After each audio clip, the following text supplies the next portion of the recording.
Students, आपका जो maths का एग्जाम है उसके लिए कुछ टॉपिक्स इंपॉर्टेंट क्वेश्चंस हम क्विक रिवीजन कर लेते हैं, ठीक है। सो दैट आप इसको एक बार प्रैक्टिस कर लेना, मैं जैसे कर रहा हूँ मेरे साथ साथ प्रैक्टिस करो, और एग्जाम में ये बहुत बार इसी टाइप के क्वेश्चंस पूछा गया है, ठीक है। तो पहला क्वेश्चन हम देखते हैं। पहला क्वेश्चन क्या बोलता है आपको, ये रिलेशन फंक्शन वाला चैप्टर से है। तो कोई भी एक रिलेशन दिया हुआ है -∞ 0 to -1 0, तो हमें प्रूव करना है कि ये 1 1 है और ऑन टू है, ठीक है। तो इसको अभी हमें दिखाना है। तो आपको पता है 1 1 का मतलब क्या होता है कि जितने भी हमारा डोमेन में है वो रेंज में भी उनका प्री इमेजेस बनते हैं, ठीक है। तो वो भी देखना है, f(x1) = f(x2) करके हम इसको देख लेंगे। तो पहला चीज अब देखो, हम इसको लेंगे कि f(x1) और f(x2) करके। तो सपोज हमने लिया, पहला चीज हम ले लेते हैं इधर, सपोज ये f(x1) = f(x2) हमने लिया हुआ है। तो इधर हमारा क्या आ जाएगा, x1 बाई, देखो ये मॉडुलस फंक्शन है, तो जो डोमेन है माइनस है तो इसको -x1 हो जाएगा। सिमिलरली ये x2 बाई 1 - x2 हो जाएगा। अब क्रॉस मल्टीप्लीकेशन आप कर लो, तो x1 - x1 x2, this will be equal to x2 - x1 x2, ठीक है।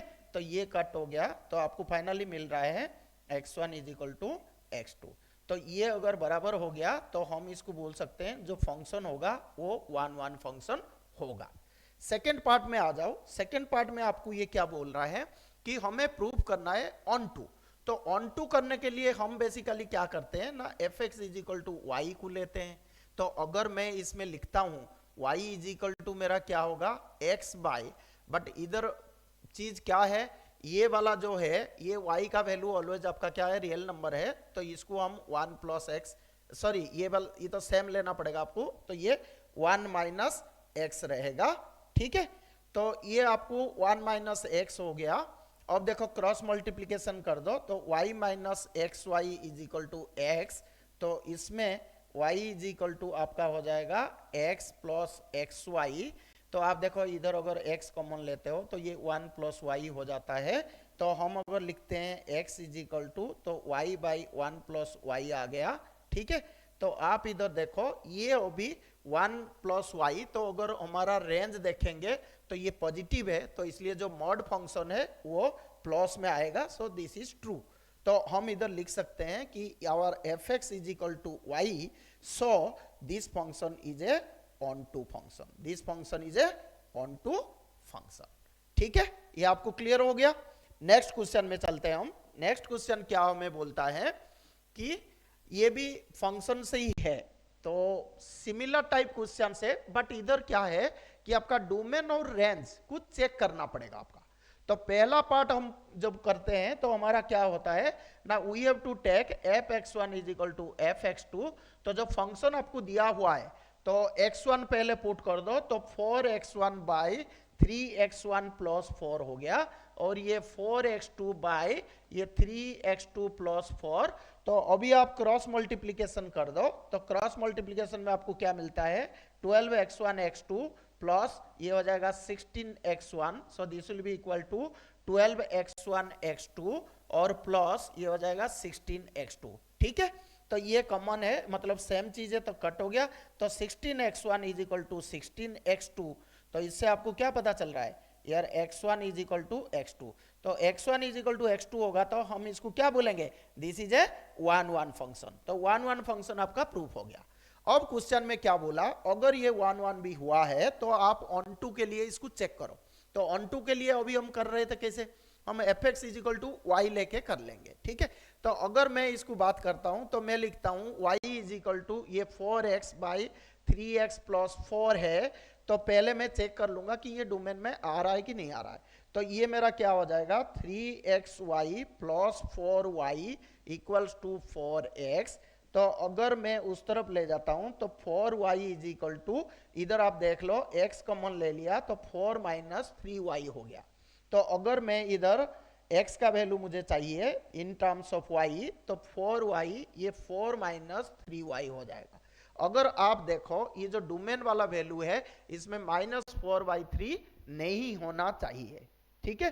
तो अगर मैं इसको -4/3 वैल्यू लेता हूं तो ये वाला चीज देखो -4/3, तो 3 -4 हो जाएगा, ठीक है। तो ये वैलिड होगा, मतलब जो x का वैल्यू अगर हम ले रहे हैं तो ये एलिमेंट ऑफ r माइनस ये -4/3 हो सकता है, ठीक है। अब हम इसको चेक करेंगे, अगर -4/3 ये चीज है तो हमारा जो वैल्यू आएगा रेंज में वो रियल नंबर आ रहा है कि नहीं आ रहा है, ठीक है। तो इसको देखो अभी हम कैसे करेंगे, ठीक है। तो ये वाला चीज आपका आ गया था, अभी हम क्या करेंगे, इस चीज को अभी हम चेक करेंगे। तो चेक करने से हमारा क्या आएगा, सपोज हम लेते हैं कि जो y का वैल्यू है, सपोज ये -4/3 है टोटल जो x का वैल्यू है, ठीक है। ये वाले चीज करते हैं, तो ये टोटल अगर -4/3 आपका हो गया तो अगर आप इसमें अभी पुट कर लोगे, पुट करके आपको चेक करना है कि ये डिफाइन हो रहा है या नहीं हो रहा है, ठीक है। तो इसका वैल्यू अभी आप पुट कर लो। सो 4y, ठीक है, 4y by 4 - 3y is equal to -4/3। अगर प्रूफ अगर हम इसको पुट कर लेते हैं तो हमारा वैल्यू कितना आ जाएगा, 12y इज इक्वल टू ये -4 तो -16 और प्लस ये हो जाएगा 12y। तो आप देखो 12y दोनों हो गया, तो ये तो नॉट डिफाइंड हो गया। So it is not possible, so it is not possible. तो इसका मतलब हम बोल सकते हैं कि जो हमारा डोमेन का वैल्यू हम लेंगे, ये जो टोटल वैल्यू x का वैल्यू आ रहा है ये -4/3 नहीं हो सकता। तो फर्स्ट कंडीशन हमारा इधर करेक्ट हो गया, ठीक है। अभी हम इसको क्या करेंगे, अभी हम इसको चेक करेंगे। चेक करके क्या करेंगे, इसका जो वैल्यू होगा उसमें हम पुट कर लेंगे कितना, जो fx करके x वाला वैल्यू को हम पुट कर लेंगे इन टर्म्स ऑफ y, फिर हम चेक कर लेंगे, ठीक है। तो fx का वैल्यू अभी हम देख लेते हैं। सो ये आपका हो जाएगा, ठीक है। अभी हमारा क्या होगा, fx इज इक्वल टू, आपको क्या था, f का वैल्यू इधर क्या आया था, आप अभी किए थे 4y बाय ये कितना था, 4 - 3y था, ठीक है। तो अगर अभी मैं इसमें पुट करता हूं तो ये चीज मेरा क्या था, 4x था, तो 4 में इसको 4 पुट कर दो। सो ये आपका हो जाएगा 4 इंटू ये 4y बाई 4 - 3y, ठीक है, डिवाइड बाय ये क्या है 3x, तो this is 4y by 4 - 3y, ठीक है। और क्या था, +4 था। तो इसको अगर आप चेक कर लोगे तो आपका वैल्यू कितना आ जाएगा, 16y, ठीक है, डिवाइड बाय ये कितना आ जाएगा 4 - 3y, और इधर हम ले देते हैं डायरेक्ट, तो इधर आपका क्या हो जाएगा 12y 4 - 3y, तो 4 - 3y आपका एलसीएम हो जाएगा, तो ये इधर चला गया, तो बचेगा कौन, इधर आपका हो जाएगा 12y, ठीक है, 12y, और ये वाला जो +4 था उसमें हम मल्टीप्लाई कर देंगे, तो +4 इंटू ये 16 हो जाएगा, और ये 4 - 12y हो जाएगा। समझ में आ गया, तो ये आपका कट हो जाएगा, ठीक है। तो नीचे रहेगा सिर्फ +16 और ये भी कट हो गया आपका, ठीक है। तो फाइनली हमें क्या मिलेगा, 16y/16। तो 16y/16 कितना होता है, y होता है। तो इसका मतलब अभी हमें क्या मिला, जो y का वैल्यू है वो रियल हो रहा है अगर इस चीज को ले रहे हैं। तो इसमें पहले से हम प्रूव किए थे कि अगर -4/3 इसका वैल्यू लेते हैं तो ये डिफाइंड नहीं होता, तो इसका मतलब जो y का वैल्यू है वो रियल में रहेगा। समझ में आ गया आपको। तो हम इस पर प्रूव कर सकते हैं कि जो fx है वो हमारा y जो है ये वैलिड है। तो ये वैलिड होने से हम बोल सकते हैं ये जो फंक्शन है ये ऑन टू फंक्शन है, ये आपका ऑन टू फंक्शन है। समझ में आ गया आपको। सो इसको आप ऐसे करके चेक कर सकते हो। नेक्स्ट क्वेश्चन हम देखते हैं। नेक्स्ट क्वेश्चन आपका क्या है, देखो ट्रिगोनोमेट्री के ऊपर है। तो ट्रिगोनोमेट्री जो इनवर्स ट्रिगोनोमेट्रिक फंक्शंस है उसमें आपको ऑलमोस्ट 6 to 7 मार्क्स मिल जाएंगे। तो इसमें बेसिकली फॉर्मूला बेस्ड होता है और थोड़ा सा ट्रिकी होता है कि आप इसको सॉल्व कैसे करते हो, आप इसको सॉल्व कैसे कर पाते हो। तो आप इसको अच्छी तरह देखना, मेरे साथ साथ आपको लिखना है, ठीक है। आप अगर सिर्फ सुनोगे तो कोई फायदा नहीं, अभी एग्जाम का टाइम है, ठीक है। तो पहला क्वेश्चन हम करते हैं, देखो इसमें पहला क्वेश्चन हम करते हैं। तो फर्स्ट क्वेश्चन जो दिया हुआ है, ठीक है, इसमें देखो 2 tan 1/2 tan 1/7 ये प्रूफ करना है। ये 2020 में पूछा था। तो आप देखो इधर 2 tan इनवर्स हाफ, मतलब मुझे फॉर्मूला पुट करना पड़ेगा। कौन सा फॉर्मूला पुट करना पड़ेगा? 2 tan इनवर्स x का फॉर्मूला पुट करना पड़ेगा। 2 tan इनवर्स x का क्या होता है, मतलब tan 2x आपको पता है ऑलरेडी, ठीक है। तो ये हो जाएगा tan इनवर्स, ये कितना होता है 2, देखो वो वाला जो फॉर्मूला है 2 tan theta by 1 minus tan square theta होता है। तो ये फॉर्मूला अभी हम इसमें पुट कर सकते हैं, ठीक है। तो इसको आप पुट कर लो। तो 2 tan इनवर्स, ये वाला क्वेश्चन अभी कर रहे हैं पहले हम। तो 2 tan इनवर्स x जो है, तो ये 2 tan इनवर्स हाफ है, ठीक है, और प्लस tan इनवर्स 1/7 है, ठीक है। तो इसको पहले आप पुट कर लो। तो ये आपका हो जाएगा tan इनवर्स, ये हो जाएगा 2x, सो 2 इंटू हाफ हो गया, डिवाइड बाई 1 माइनस ये tan स्क्वायर x, तो 1/4 हो गया। तो ये कट हो गया, तो 4 माइनस 1 3/4, ऊपर जाके 4/3 हो जाएगा। समझ में आ गया आपको? 4/3 आ जाएगा। तो इसको स्टेप बाय स्टेप आपको करना है। तो tan इनवर्स ये 4/3 हो गया आपका, और इधर आएगा tan इनवर्स 1/7। आप लोग इसको कर रहे हो नहीं कर रहे हो? आप अपना नोटबुक निकालो और खुद से कोशिश करो, इससे इस तरह होगा। फिर इसका फॉर्मूला हम कौन सा पुट करेंगे? जो tan इनवर्स x वाला है। तो इसको फॉर्मूला कौन सा पुट होगा? tan inverse x plus tan inverse y। आपको पता है कैसे फॉर्मूला याद रखते हैं? जैसे tan a प्लस b होता है, वो क्या होता है? tan a plus tan b by 1 minus tan a into tan b। तो जो आप पढ़े हो उसी का ये फॉर्मूला होता है। तो tan इनवर्स होके जो हमने tan a प्लस b का पढ़ा है, tan a plus tan b, तो ये हो जाएगा x plus Y, divide by 1 minus tan a tan b, तो ये एक्स वाई। तो ये वाला फॉर्मूला आप इधर पुट करना है। तो ये वाला फॉर्मूला जब आप पुट कर दोगे तो आप देख लेना फाइनली ये चीज आपका आ जाएगा, ठीक है। tan इनवर्स 31/17 आ जाएगा। सो दिस इज बेसिकली ये क्वेश्चन है जो 2 फॉर्मूला आपको यूज करना था। अगर ये आपको पता है तो आप इसको आराम से कर सकते हो, ठीक है। नेक्स्ट क्वेश्चन में जाते हैं हम। सेम टाइप का है, ये दिया है tan inverse root x is equal to half cos inverse 1 minus X by 1 plus X. इधर देख लो, आप अगर अच्छी तरह ध्यान दो, जो cos का फॉर्मूला हमें tan के टर्म्स में करना है। तो मैं इधर क्या करूंगा, मैं कुछ एजम्पशन ले लेता हूं। तो सपोज मैं लेता हूं लेट मेरा x is equal to, suppose मैं लेता हूं let x is equal to tan square theta. समझ में आ गया आपको? तो अगर मैं राइट हैंड साइड को भी सॉल्व करता हूं, तो मेरा राइट हैंड साइड जो है वो मेरा क्या है, हाफ, देखो cos इनवर्स ये वाला हो जाएगा 1 minus X by 1 plus x. तो इस चीज को मैं ऐसे लिख सकता हूं, cos इनवर्स ये 1 माइनस tan स्क्वायर एक्स हो जाएगा, डिवाइड बाय ये 1 प्लस tan स्क्वायर एक्स। तो हमने थीटा लिया हुआ था, तो इसको थीटा लिख दो। तो आपका क्या हो जाएगा? अब आपको एक फॉर्मूला पता है, 1 minus tan square theta by 1 plus tan square theta जो होता है वो cos 2 थीटा का फॉर्मूला होता है, cos 2 थीटा का। तो इधर हम लिख सकते हैं हाफ, ये हो जाएगा cos इनवर्स, ये वाला हो जाएगा cos 2 थीटा।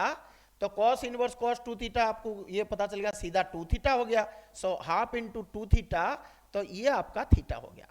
क्लियर हो गया ये चीज आपको? अब देखो इसमें अगर आप भी देखो थीटा का वैल्यू हमने क्या लिया हुआ था, tan स्क्वायर थीटा लिया हुआ था। तो अगर मैं इधर बात करूं अभी, तो tan square theta is equal to X था, तो मैं tan theta is equal to root X कर सकता हूं, और थीटा का वैल्यू मैं tan इनवर्स रूट एक्स लिख सकता हूं, ठीक है। तो अभी जो ये RHS हमारा था, इसका वैल्यू जो था थीटा था, तो थीटा के बदले हम tan इनवर्स रूट एक्स लिख सकते हैं, जो हमारा लेफ्ट हैंड साइड है। तो इससे अभी पता चल गया कि left hand side is equal to right hand side. तो हमने इसको प्रूव कर दिए। देखे आप लोग? तो आप भी ऐसे कर रहे होंगे तो आपको पता भी होगा।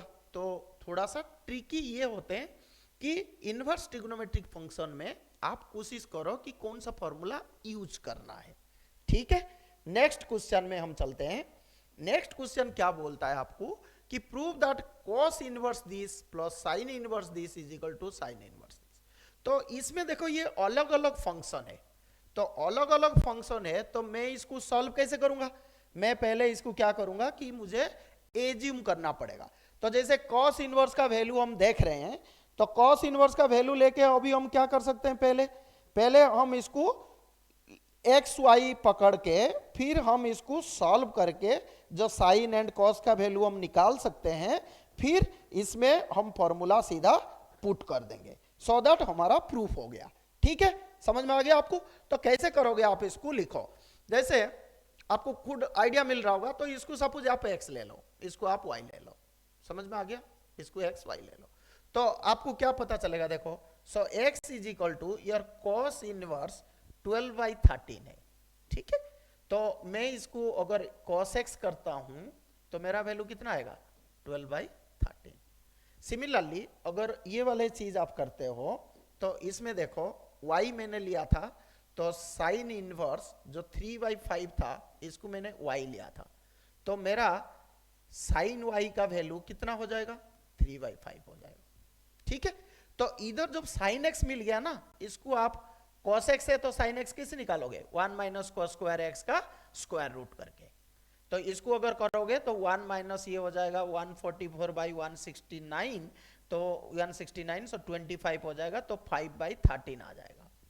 सिमिलरली अगर इस चीज को आप करते हो तो इसमें cos y का वैल्यू आपको पता चल जाएगा। cos y वैल्यू क्या होगा, 1 माइनस साइन स्क्वायर y का स्क्वायर रूट, तो इसको 1 माइनस 9/25 हो जाएगा, तो 25 माइनस 9 16, तो ये 4/5 हो गया। जब ये दोनों वैल्यू आपको आ गया तो अभी आप थोड़ा सा अपना दिमाग यूज करो। ये देखो, ये x प्लस वाई का फॉर्मूला दिया हुआ है, तो अगर हम इसको साइन x प्लस वाई करते हैं, क्योंकि मुझे x प्लस वाई, x और ये हमारा y है, तो x और y वैल्यू अगर हम लेते हैं तो ये वाले चीज हम इसको आराम से कर सकते हैं। तो मैं अगर एक फॉर्मूला हमें पता है, मैं अगर लिखता हूं साइन एक्स प्लस वाई, क्योंकि साइन इनवर्स के टर्म्स में करना है, तो आपको पता है साइन ए प्लस बी क्या होता है, sign A cos B plus cos A sine B. ये फॉर्मूला सिर्फ याद रखना है आपको। तो इससे देखो, जो साइन एक्स और कॉस वाई है, साइन एक्स के बदले में क्या लिख सकता हूं, 5/13 लिख सकता हूं, समझ में आ रहा है आपको? कॉस वाई के बदले में क्या लिख सकता हूं, 4/5। बहुत इजी है, only you have to understand. cos x कितना है, 12/13, और जो साइन y है वो 3/5। ठीक है, तो अभी अगर आप इसको देखो, सॉल्व करो, तो ये आपका देखो 4/13 हो जाएगा, प्लस ये हो जाएगा 36/65। ठीक है, तो अगर आप एलसीएम लेते हो 65, तो ये आ जाएगा 20, और ये हो जाएगा 36, तो आपका 56/65 आ गया। तो आप देखो आपका आंसर मिल गया। तो अगर अभी आप क्या करोगे, इस चीज को आप अभी इधर ले जाओ, साइन को उधर, तो आपको मिल जाएगा x plus Y is equal to sine inverse 56/65। तो x प्लस वाई के बदले हम क्या लिख सकते हैं, cos इनवर्स, ठीक है, जो आपने लिया हुआ था स्टार्टिंग में, प्लस साइन इनवर्स क्या था आपका 3/5। तो आपका प्रूफ हो गया।